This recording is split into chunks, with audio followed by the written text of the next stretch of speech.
ಎಲ್ಲರಿಗೂ ನಮಸ್ಕಾರಗಳು. ಇವತ್ತು ನಾನು ಅನ್ನದ ಸೈಡಿಗೆ ಬೇಕಾಗುವ ಬೆಲ್ಲದ ಹಣ್ಣು ಅಂತ, ನಮ್ಮ ಮಲೆನಾಡು ಕಡೆ ಬೆಲ್ಲದ ಹಣ್ಣು ಅಂತ ಮಾಡ್ಕೋತೀವಿ. ಅದು ಹೇಗೆ ಅಂತ ತೋರಿಸ್ಕೊಡ್ತೀನಿ ಬನ್ನಿ. ನೋಡಿ, ಈ ಥರ ಸಣ್ಣ ಸಣ್ಣ ಸಣ್ಣ ಸಣ್ಣ ಸಣ್ಣ ಮಾವಿನ ಹಣ್ಣುಗಳು ಸಿಗುತ್ತೆ.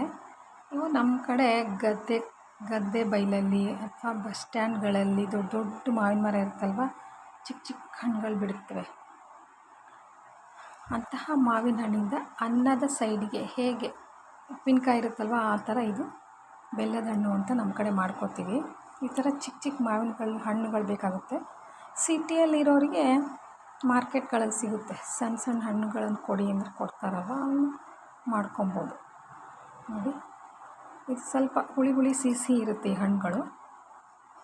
ಇದಕ್ಕೆ ಬೇಕಾಗುವ ವಸ್ತುಗಳೇನು ಅಂತ ಹೇಳ್ತೀನಿ ನೋಡಿ.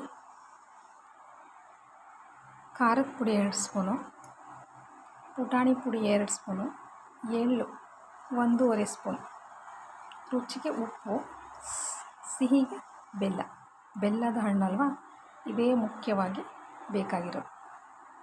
ಇದೆಲ್ಲವೂ ಒಂದು ಬೌಲಲ್ಲಿ ಹಾಕಿ ಮಿಕ್ಸ್ ಮಾಡಿಬಿಟ್ಟು ಈ ಸಿಪ್ಪಿ ತೆಗೆದು ಆ ಬೌಲಿಗೆ ಹಾಕಿಬಿಟ್ರೆ ಬೆಲ್ಲದ ಹಣ್ಣು ರೆಡಿ ಟು ಈಟ್.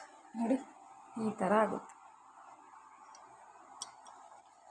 ಅದಕ್ಕೆ ಸ್ವಲ್ಪ ಪುಟಾಣಿ ಪುಡಿ ನಾನಿನ್ನೂ ಹಾಕಿರಲಿಲ್ಲ, ತೋರಿಸ್ತೀನಿ.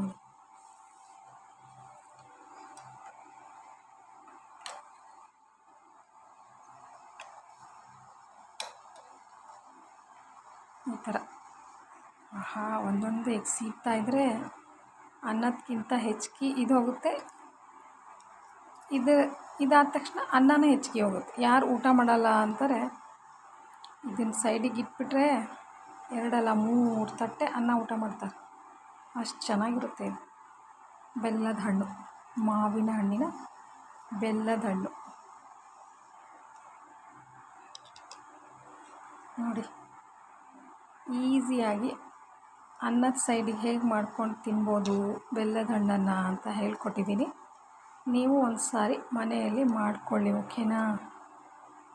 ಈ ಬೆಲ್ಲದ ಹಣ್ಣಿನ ವಿಡಿಯೋ ನಿಮಗೆ ಇಷ್ಟ ಆಗಿದ್ದರೆ ಲೈಕ್ ಮಾಡಿ, ಶೇರ್ ಮಾಡಿ, ಸಬ್ಸ್ಕ್ರೈಬರ್ ಆಗಿ. ಓಕೆ, ಬಾಯ್.